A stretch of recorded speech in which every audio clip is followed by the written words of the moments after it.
Welcome to Campfire Football. I'm Sebastian North. This is episode 80. FIFA Beach Soccer World Cup, and the teams take shape. I don't really know what a good title was for this one. Sometimes it's really hard to come up with a good title. I don't know why. But feels good to be up to 80. Nice little 8-0. Love that number. So, hey, 20 away from what most people would consider a major milestone.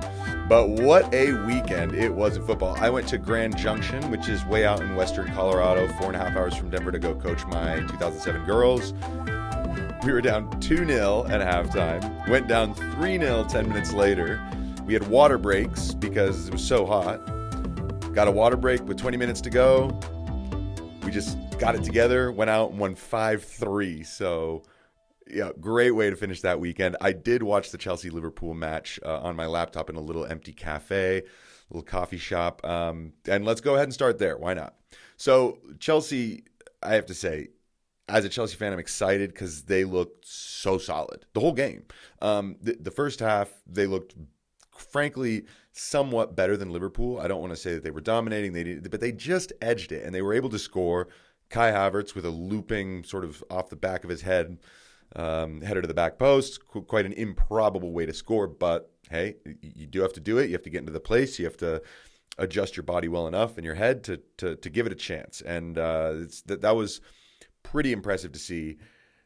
And so the first half, I think Liverpool were good, but you just got a sense that this game could trickle to a 1-0 the way it did back in the spring between these two teams. So then all hell breaks loose right before the halftime whistle. Reece James gets red carded. Salah tucks away the penalty kick. So let's talk about this a little bit. I have seen quite a bit of consternation from Blues fans, people very upset that this was, a straight red card and that the referee didn't take long enough a look at it and everything, and that it was a penalty. Look, if we're going to be completely objective about this, a few things we need to take into account. First of all, we have to look at what the rules are. You have to look at the situation, and then you have to kind of just accept what the referee's decision is, as long as it's not something insane and crazy, which I don't think this was at all. So for me, red card, yeah, probably.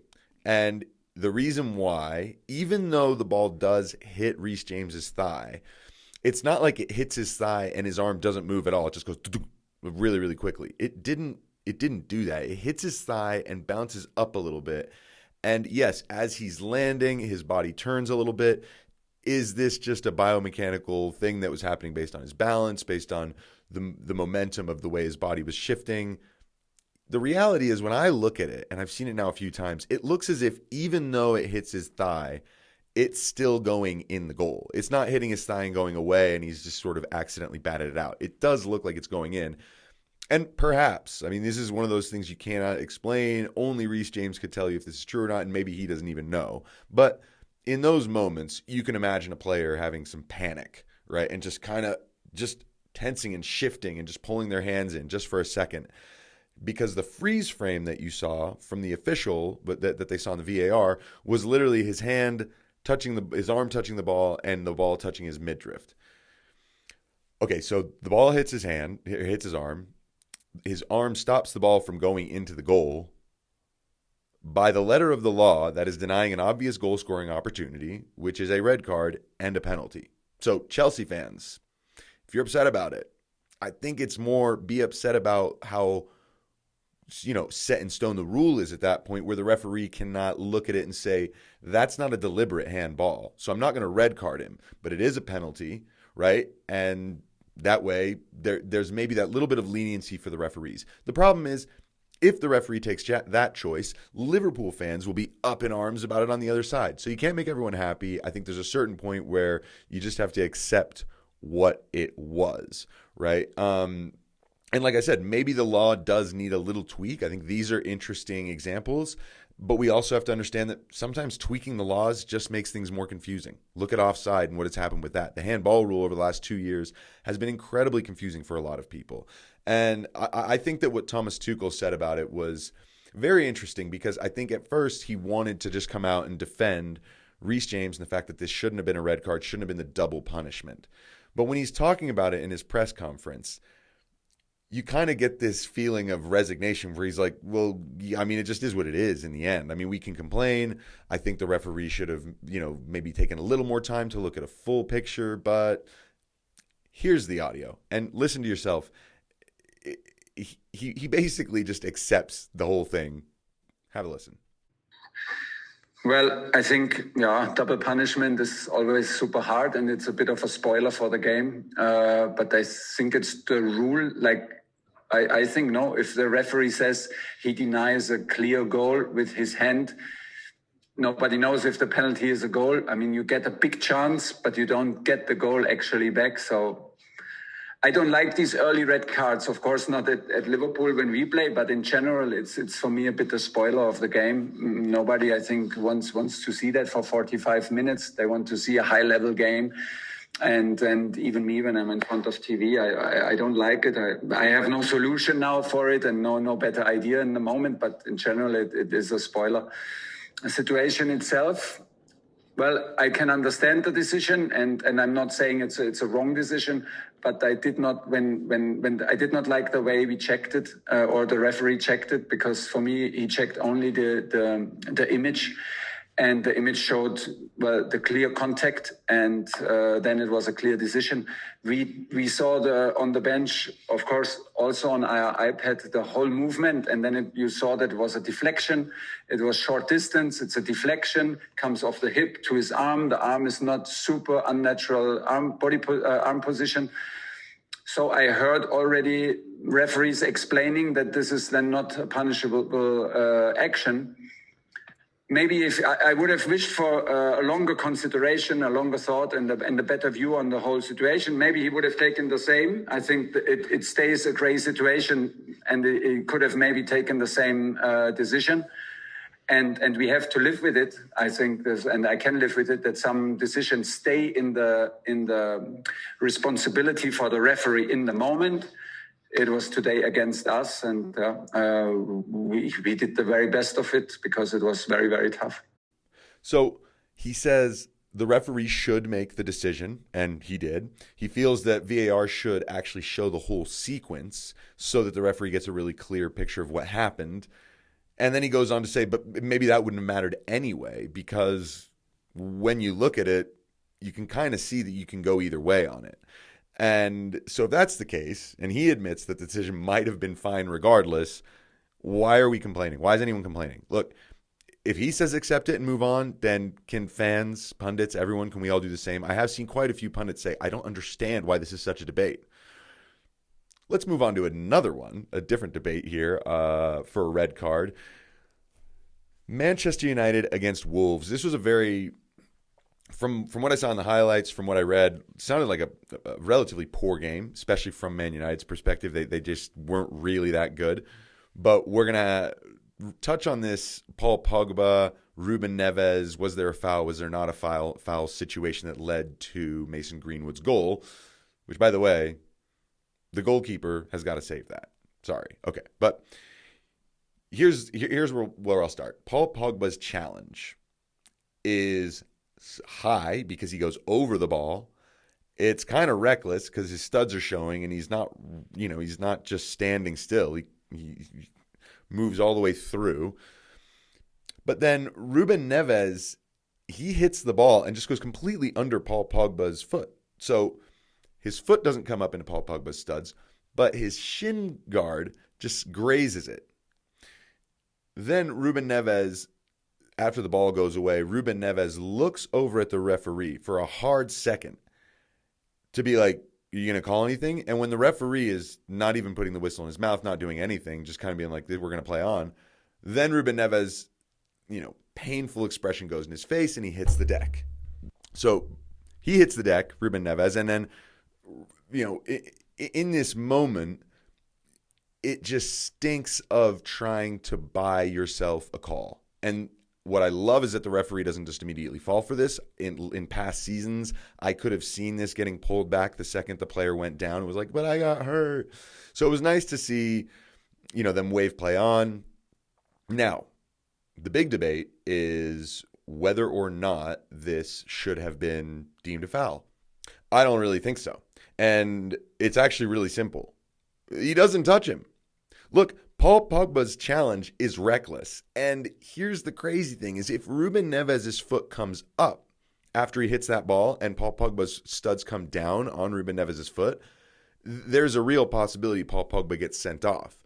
But if you come in at somebody and you just totally miss them, it's not a foul just because had you hit them, it would have been a red card. That's not how the game works. That's not how it's officiated. There does actually have to be some level of contact for it to be a foul, right? So that's where I think there is a little bit of wiggle room on this one. But I will say it's not a foul. It's just a good conversation to have about how close Paul Pogba was to riding the line between no foul, no worries, and you're off. And I mean, it was probably an inch, the difference between the two. So look, I think that's kind of interesting. Here's the question that I have about this game. How on earth does Daniel James's rugby tackle on Trincao not result in a penalty? If you have not seen this, it's shocking that this was not highlighted as probably the main event of the game. I don't know why so much attention was put on the Paul Pogba non-foul that led to the goal and not this insane tackle by Daniel James. He literally just goes into the corner and cleans him out, gets none of the ball, and it's right at the baseline in the 6-yard box. I don't know how this didn't get looked at by VAR. I have no idea how Wolves players complaining about it didn't just catch the attention of someone, either in the booth or the referee. I don't understand it. It's actually it's baffling to the point where when you watch this on replay, each time you see it, you start to like go, oh man, you start to like laugh because it's so blatantly obvious. How did this get missed? And how was it not a major talking point? I don't really know. But yeah, pretty crazy. So Man U, they weren't great, but guess what? The great Cristiano Ronaldo has returned. As if Messi's transfer saga wasn't already twisted and weird and all over the place enough, CR7 had to go ahead and provide us a little final week of the transfer window drama. So apparently he was on the brink of going to Man City. I guess that they were in talks, communication between Pep and CR7 and whatever, the board at City. They were looking to do it. And then the Man United PR machine, which is fans, current players, ex-players, pundits, everyone coming out and just being like, do not do this. And then Man United swoop in and grab him. Hey. So Man U fans, I know you're very excited. I would be too in your shoes.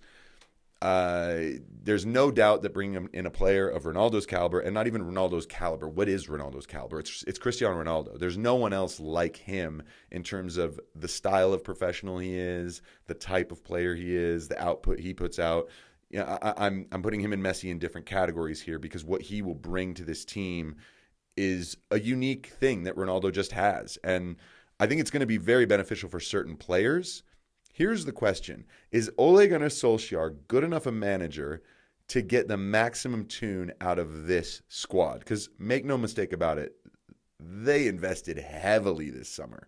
Anyone who talked about Frank Lampard, okay, you guys have spent $200 million on players, this time you have to deliver. There's no excuses of the loan of the transfer ban or using the young kids. There's no excuses for that anymore. You have to deliver this season. That's the pressure Lampard was under. Starting to feel that Ole is going to be in that kind of situation within the first 2 months if results don't start looking good and performances don't start looking good. Do I think he needs to win a trophy this year? No. I think that when he last year said that trophies are more for people with egos, yes, I think he was protecting to a certain degree the fact that they probably wouldn't win one that season. But what he was also saying is if we just use that as the only bar, then a team that is going in the right direction, that has everything set up well to continue to improve and possibly challenge in the next year, you're going to tear it up because there's not an extra piece of silverware in the cabinet. And that doesn't make sense. Now, conversely, they've given Ole a lot of time. I think he's done a very good job of creating a good atmosphere in that team. And if you see the way they did last season, genuine improvement to the past. So now, what's the benchmark? Well, I would say you have to be impressive in these competitions, right? You have to do well in the Champions League. You cannot bow out at the group stage. you have to go far in the league, in the race for the Premier League title. Okay, let's say we move the FA Cup and the Carabao Cup to the side. If the two main objectives are Champions League and Premier League, you need to go quarterfinal or semifinal of Champions League. You need to go all the way till, early April to be involved in the Premier League race. These would be impressive enough situations, and I'm sure if you're doing that, then a lot of players are shining, everything's going well. That would be enough. Now, I'm not so sure. This is what's going to be very interesting, is can Solskjaer really get the best tune out of this group of players? Speaking of someone who's got to get a good tune out of a good group of players, Jose Mourinho at Roma. Wow. They looked great this weekend. 4-0 win, very impressively, over Salernitana, and all the goals coming in the second half. The first half, they weren't great, but Lorenzo Pellegrini scores two absolute beauties. Veretout and Abraham also had some very class goals. This Mourinho side does look very good. Veretout is a player really worth watching. Jordan Veretout, he's French, but he's been playing at Roma now for a good bit, and he was involved in most of the goals, everything good about what was going on. Tammy Abraham, he slotted in so well. He's already got great link-up play going on with Pellegrini, Veretout, and I mean, everyone that played in that second half and attacked, they just looked like a well-oiled machine. It was really fun to watch.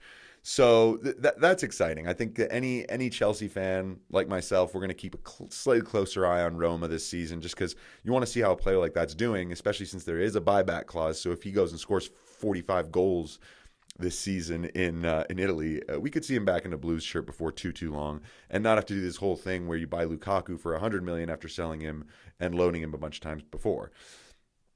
Okay, moving on from Roma. Another impressive win in Serie A this season. AC Milan winning 4-1 over Cagliari, and all the goals in this game coming in the first half. So kind of funny, but man, Ole Giroud scores a brace. As the whole programming, everything, all the hype around AC Milan is Zlatan will soon return, and he will be. God, Ole Giroud was great. His link-up play, his hold-up play, and his finishing, terrific. And he's the type of guy who I think will really, really help this team. And it'll make it so that Zlatan, whether he likes it or not, he just won't need to be in the side on a weekly basis.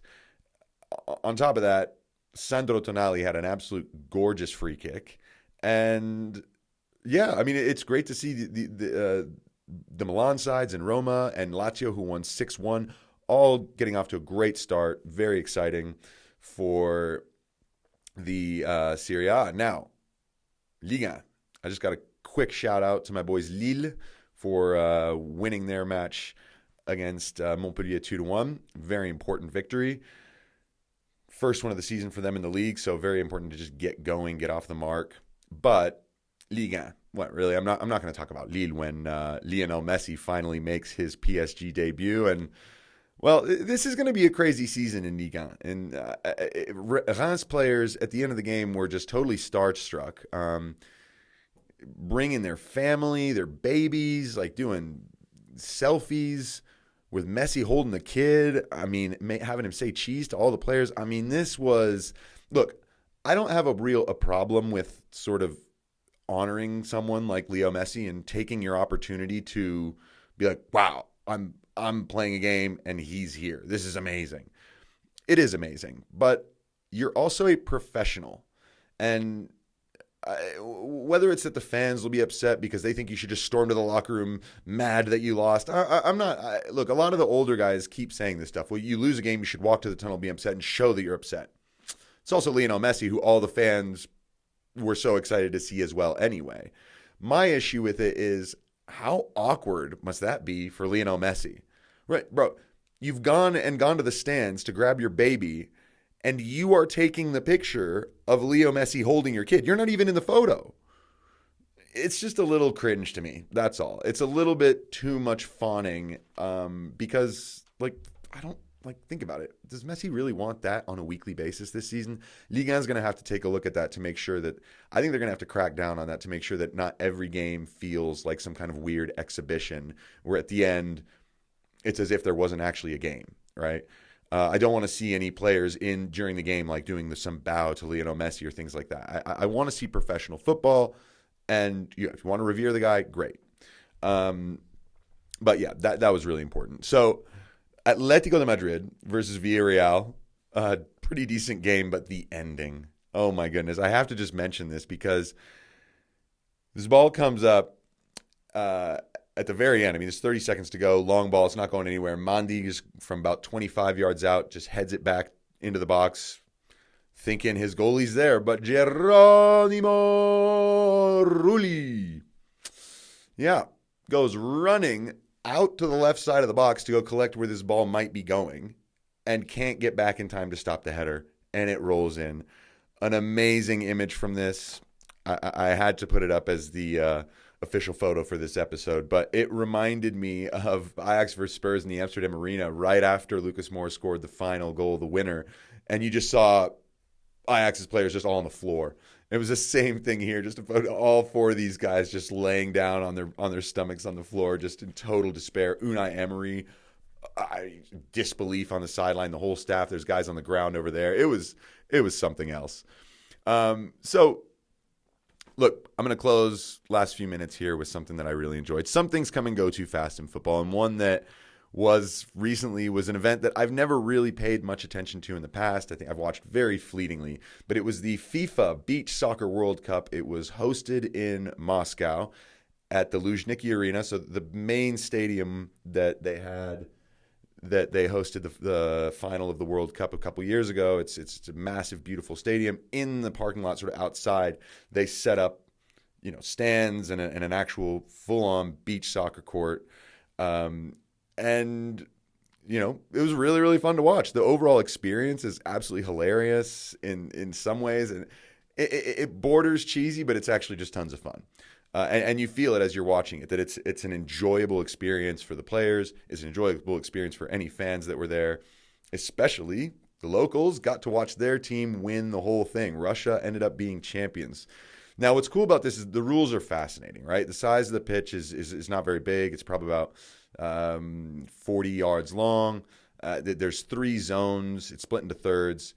In the 2 final thirds, goalkeepers can pick up the ball anywhere in there. So goalkeepers have a whole ton of freedom. They can walk out. They can shoot from pretty much anywhere as well. People do shoot from all over the place. There's volleys and bicycle kicks that are either set up by another player or set up by the player themselves to hit it. The technical ability needed in this, the physicality to be able to play and do all this in sand, it is so much fun. Every single foul on the pitch is a free shot from where you sit, so no one can build a wall in the way. So even if it's in your own defensive end, everyone is just setting this up to go ahead and take a shot. And they take the ball and they move it around in circles to flatten out an area, and they go around this little tuft of sand that they build up as like a T, and they set the ball on top of that and smash it. And they do this from all over. If the foul takes place in the final in your attacking third, then it's a penalty sort of from central. The goalies are studs in this because they're taking shots from all over the place, super close range. But everyone's just jumping about. The whole it's an experience. And there's also music bumping the whole time. They just have a DJ just playing music and keeping it hype. So I really, really enjoyed it. Of course, it's also 3 periods, 12 minutes long, so 36-minute games. And because you don't have to worry about the surface, right, and tearing it up, they just did the whole entire competition in one stadium, and the games were back to back to back. So to go as a fan, you could just go and see 4 or 5 games a day. I mean, that's awesome. Super cool. So keep an eye on this in the future. And if you get a chance to go see some official beach soccer, I highly recommend it because it's so much fun. The games were epic. I started watching from the quarterfinal, Senegal, Brazil in the quarterfinal, Japan versus Tahiti, and then Russia versus Switzerland in the semifinal. All went to extra time right before an equalizer came very late in the match. The final of those, Russia-Switzerland, actually went to penalties. So, yeah, Switzerland were the most impressive team to me. They demolished Uruguay 10-1, and that game was quite amazing. Scored a lot of insane goals, but they got this guy, Dejan Stankovic, not the guy who played at Inter Milan, who was top goal scorer of the competition and an absolute beast. The Swiss, their goalkeeper was also an incredible technical player. I remember at one point against Uruguay, they had the back two and the goalkeeper, and they were just basically juggling the ball between the three of them, keeping it away from the Uruguayan players, switching it from side to side 7 times without letting the ball hit the ground. Just incredible. So much fun to watch. Raul Mendy of Senegal, this guy was a monster as well, bullying defenders all over the place, scoring huge goals. I just really enjoyed this whole tournament of what I got to see from quarterfinal, semifinal, and then I missed the final, unfortunately. I recorded the third place game and not the final, which was also epic. Switzerland winning 9-7 over Senegal. I really, really do think that this is a competition that maybe needs a little more attention, but at the same time, I say this, go watch the highlights of these games. You'll enjoy it. They're fun. But I noticed a difference in actually sitting and watching a full match and watching the drama unfold. I mean, it's watching basketball highlights. It's the same kind of thing. You just see like goals and you just see buckets, and it's over and over. It doesn't slow down. But when you get to see the back and forth rhythm and sort of all the little mini bits of unfolding drama throughout the game, it's pretty easy to get hooked, and it's non-committal. I mean, it's 36 minutes max. So I highly recommend go check this out. And over time, just keep an eye on who these players are. I mean, it's got to be cool. These dudes have to be guys who were very close to the professional level, if not at it, and maybe in the lower levels of it in the large format game, and found beach soccer and have done really, really well. So that's an awesome one. I just wanted to give props to that because it's something that actually no one has talked about over the last couple of weeks. I mean, there's plenty of other things going on as well, of course, but I felt that they deserve some shine and some props because it was great to see. So check that out. So happy Monday, everybody. Wherever you are, whatever you're doing listening to this, hope you've enjoyed this episode, and I promise the next one won't come with so much time in between. I'm picking it up again, all right? So thanks so much for listening, everybody. This is Campfire Football. I'm Sebastian North. That'll do it.